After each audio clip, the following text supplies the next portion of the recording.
Hey girl, hey, this is Dr. Tasha Rogers, and I am back with a Monday medical moment. Catching some fresh air out on the back porch, so forgive me. So the question that I get from a lot of women is oral sex associated with BV? Can I get BV from having oral sex? And the answer is a flat out yes. Okay, it's a flat out yes. So ladies, when you are contemplating, because a lot of women I think figure, well, it's non-invasive, meaning, he can do this and he can do that and it's fine, I'm gonna get up, I'm gonna be good, blah blah blah. No. Okay, so yes, BV can come from having oral sex, and I'll explain how in a minute. But the overwhelming majority of women, especially black women, have a bacteria called Lactobacillus iners.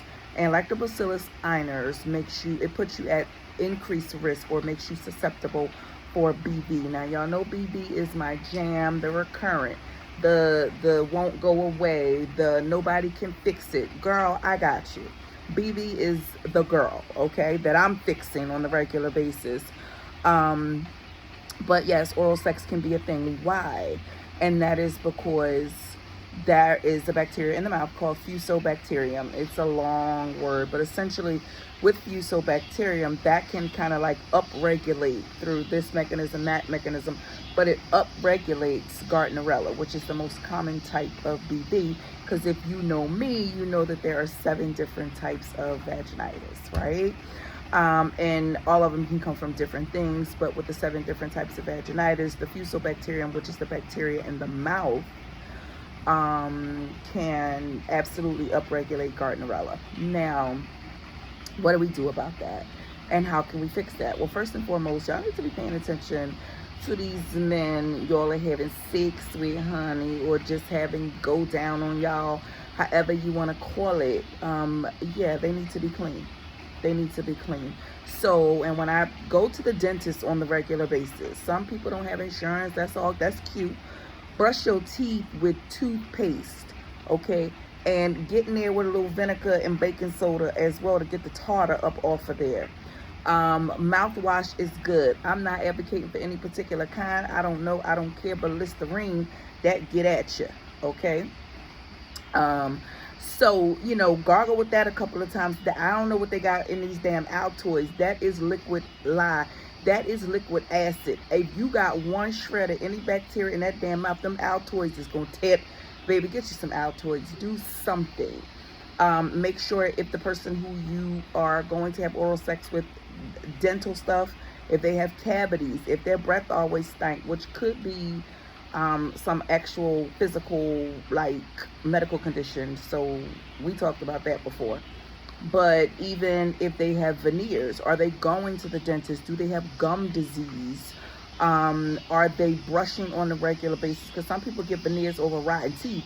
You can still have your veneers, your teeth are still rotting under there, and that bacteria gets into your bloodstream. It just causes a whole big mess. So even if they have veneers, they should be going to the dentist, okay? And then also the people with the golds. Y'all going to the dentist? Y'all all right over there? Blink twice if you need help.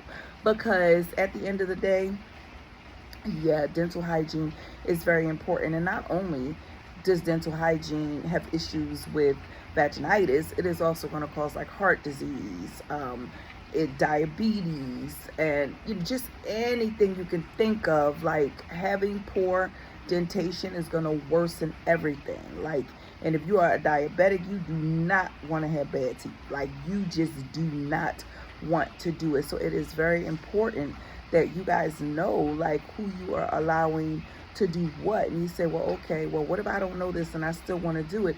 Barrier methods. But like, who wants to use dental dam, which is a female condom, to have oral sex? Because doesn't that kind of like defeat the purpose?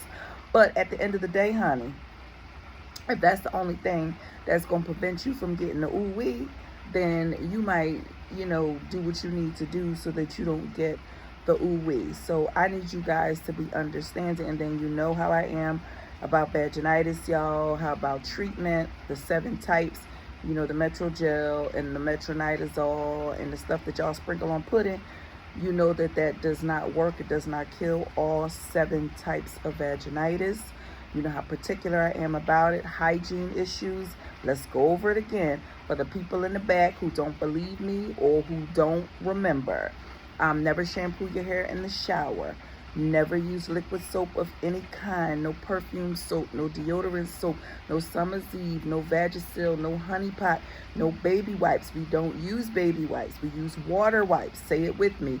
Water wipes. There are only 2 types of soap that I will ever back, and that is Dove Original, the bar soap, never the liquid soap, never ever Dove White Original. If you cannot, you're not sensitive skin, y'all get too creative. Dove White Original. If you cannot use the Dove White Original, then Clean and Cute, or even if you can, I prefer, because it's mine and I know what's in it and it's all natural and I know what it does and does not do, the Clean and Cute body wash bar. That is A1 on my list. cleanandcute.shop if you don't know, if you're not already using it, because how can you not be? But cleanandcute.shop for the body wash bar that gets rid of staph and strep. It helps with eczema, it helps with psoriasis, it helps with body acne, it helps with dry skin. It helps with any tinea or any fungal infections. It helps with prevent jock itch and helps with jock itch. Athlete's feet, all the things, girls. MRSA, well, we're not gonna say MRSA, but we're gonna say staph and strep, okay? So all the things, girls, and it smells amazing and it's all natural. And yes, you can put it on your cooch parts and do all the things.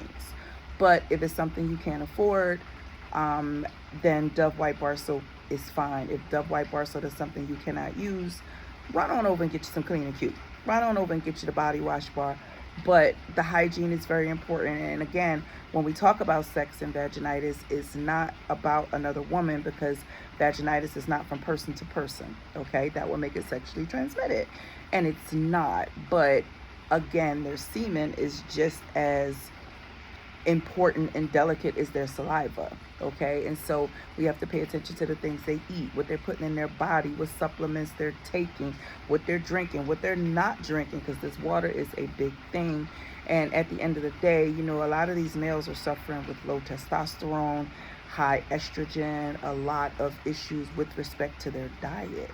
So it's no surprise to me when women frequently have vaginitis, and a lot of it is based on their partner's diet. Not your diet, your partner's diet, okay?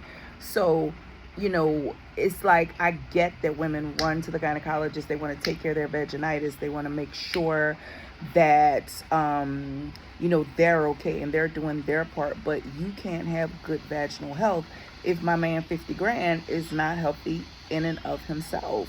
So it is your responsibility. People like, I don't know, like, I don't ask, like, that ain't even my concern. It needs to be your concern. It has to be your concern. It's your whole vagina. It has to be your concern. So please, guys, start asking. And you ain't got to be like, so when your next dental appointment? Okay, so I'm going to go with you because I want to know. But look at certain things. And when he brushes teeth, pay attention. Is it blood in the thing? Like, that's gum disease. Like, if somebody's brushing and they're bleeding, that's gum disease. You know, if you rarely see them brush. If y'all lay down and go to sleep, you take a shower, you lay down, he ain't brushed his teeth. Sir, what are you doing, sir? We just had dinner. I'm going to need you to brush. In the morning, they wake up smelling like train smoke. Sir, when is you going to brush these teeth? And I'm not just leaving it for the sir. Ma'am, you too. Okay? Because, you know, we ain't judging what you do with your mouth. We ain't judging where you put your mouth. But, ma'am, if you down there going down on somebody, you out here giving people vaginitis because you ain't brushing. Yeah, we talking to you. We talking to you. But at the end of the day, guys, it is very important that you start paying attention not only to your personal hygiene, but the hygiene of the people who you are deciding to have sexual relations with. I don't care what kind of relationship you got. That ain't my business. But at the end of the day, you need to be making sure that their hygiene is appropriate. If they're not going to wash or, you know, do it all the time, then they need to be taking a shower before you have sex with them, before you put your mouth on them, and brush their teeth before you allow them to put their mouth on you. Okay? So it needs to be a two-way street. It needs to be reciprocal. Hygiene is just not about all the wonderful things you do to prevent vaginitis or to take care of yourself. It is also about that partner. So, I need that to be, and start paying attention to things. When those boxes or those underwears come down, they got the streaky deakies. No, ma'am. We need to wipe a little bit better. We need to. Don't even get me into that whole conversation, because that was a few podcasts back we talked about that. But to stay on task and to talk about what we're talking about, yes, vaginitis is 100% associated with oral sex. So make sure he's good, girls. All right.